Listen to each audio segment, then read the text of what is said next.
পর এবার অযোধ্যার রাম মন্দিরে কুনজর পাকিস্তানের।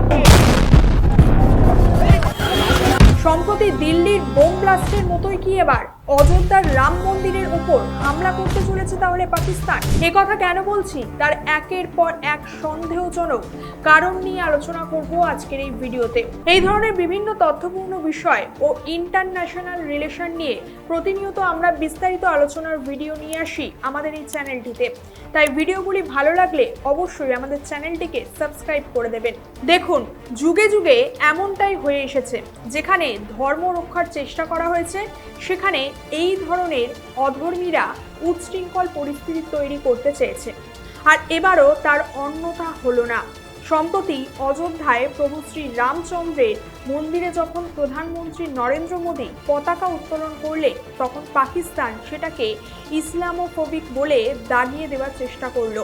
জানলে অবাক হবে, ভারতের ঐতিহ্যবাহী রাম মন্দির থেকে প্রায় 18,000 কোটি টাকা মোট রাষ্ট্রীয় দেশজ উৎপাদন অর্থাৎ জিএসডিপিতে উঠে এসেছে, যা থেকে অযোধ্যার ইকোনমিতে এর বেশ ভালো প্রভাব পড়েছে। এতটা গ্রোথ পাকিস্তান বোধহয় ঠিক হজম করতে পারছে না, তাই ভারতের বিরুদ্ধে উল্টো পাল্টা বকা শুরু করে দিয়েছে এই সন্ত্রাসীবাদী দেশ পাকিস্তান। রাম মন্দিরে প্রধানমন্ত্রীর পতাকা উত্তোলনকে কেন্দ্র করে সম্প্রতি পাকিস্তান ভারতের আইনি ব্যবস্থার ওপর আঙ্গুল তুলেছে এবং ভারতকে ইসলামোফোবিক বলে দাগানোর চেষ্টা করেছে। সেই সাথে ভারতকে বার্তা দিচ্ছে পাকিস্তান, যাতে সংখ্যালঘুদের বাঁচায় ভারত।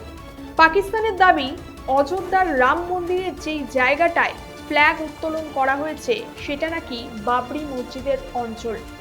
সেই সাথে এটাও ব্লেম করেছে পাকিস্তান যে ভারতের আইনি ব্যবস্থা নাকি নিম্নমানের, তাই সেখানে মন্দির বানাতে অনুমতি দিয়ে দিয়েছে ভারতের কোর্ট। কেন ভারতের বিরুদ্ধে ইউএন পদক্ষেপ নিচ্ছে না সেই বিষয়ে প্রশ্ন তুলেছে পাকিস্তান। চোরের মায়ের কেমন বড় গলা ভাবুন একবার। মাইনরিটিদের রক্ষা নিয়ে জ্ঞান দিচ্ছে পাকিস্তান ভারতকে। যে দেশের নিজেরই কোনো আইডেন্টিটি নেই, বিদেশি শক্তির দ্বারা ওঠে আর বসে, সে এবার বোঝাতে এসেছে ভারতকে কোনটা করা উচিত আর কোনটা করা উচিত না। তবে ভারতও কিন্তু হাত গুটিয়ে বসে নেই, এর পাল্টা উচিত জবাব পাকিস্তানকে দিয়েছে ভারত।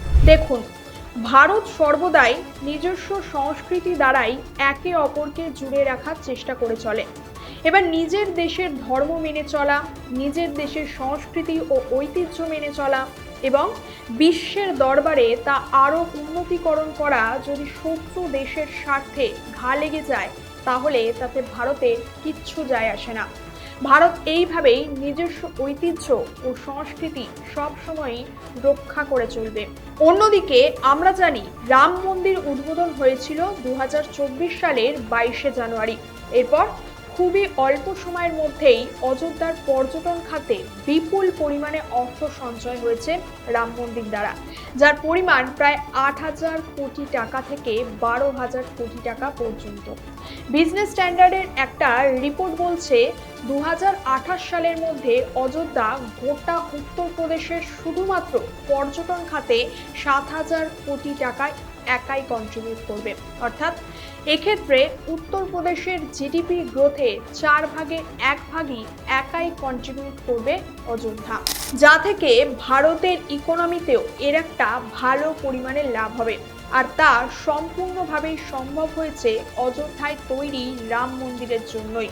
তথ্য বলছে 2023-এ যখন রাম মন্দির উদ্বোধন হয়নি অযোধ্যায়, সেখানে পর্যটকের সংখ্যা ছিল তখন প্রায় 5.5 কোটি। আর 2024-এর 22শে জানুয়ারি অযোধ্যায় রাম মন্দির উদ্বোধন হওয়ার পর সেই সংখ্যা এখন বেড়ে দাঁড়িয়েছে 25 কোটি। আর 2025 শেষ হতে না হতেই সেই সংখ্যাটাও আরও কয়েক গুণ বেড়ে যাবে, তাতে কোনো সন্দেহ নেই। এরপর যত সময় এগোবে এই সংখ্যাটা 50 কোটিও ছাড়িয়ে যেতে পারে বলেই ধরে নেওয়া হচ্ছে। সুতরাং ভারতের সবচেয়ে বৃহত্তম পর্যটন হাব তৈরি হতে চলেছে অযোধ্যা, যা মনে করা হচ্ছে বারাণসী, মথুরা এবং তাজমহলের পর্যটক সংখ্যাকেও পিছনে ফেলে দেবে। হিন্দু ধর্মের প্রতীক রাম মন্দির এখন ভারতের এক ঐতিহ্যময় গর্বের স্থান। রাম মন্দির যা সনাতনীদের একই বন্ধনে বাঁধে, আর ভারতের সেই ঐতিহ্যময় মন্দির নষ্ট করার ফন্দি করছে এখন পাকিস্তান। হিন্দু ধর্মের প্রতীক রাম মন্দির এখন ভারতের এক ঐতিহ্যময় গর্বের স্থান। রাম মন্দির যা সনাতনীদের একই বন্ধনে বাঁধে, আর ভারতে সেই ঐতিহ্যময় মন্দির নষ্ট করার ফন্দি যদি পাকিস্তান পাতে, তাহলে এর ভয়ঙ্কর ফল ভুগতে হবে পাকিস্তানকে। আজকের আলোচনার বিষয় এখানেই শেষ করছি। এ বিষয়ে আপনার মতামত জানান কমেন্ট করে। দেখা হচ্ছে পরের কোনো একটি ভিডিওতে। ধন্যবাদ, সকলে ভালো থাকবেন।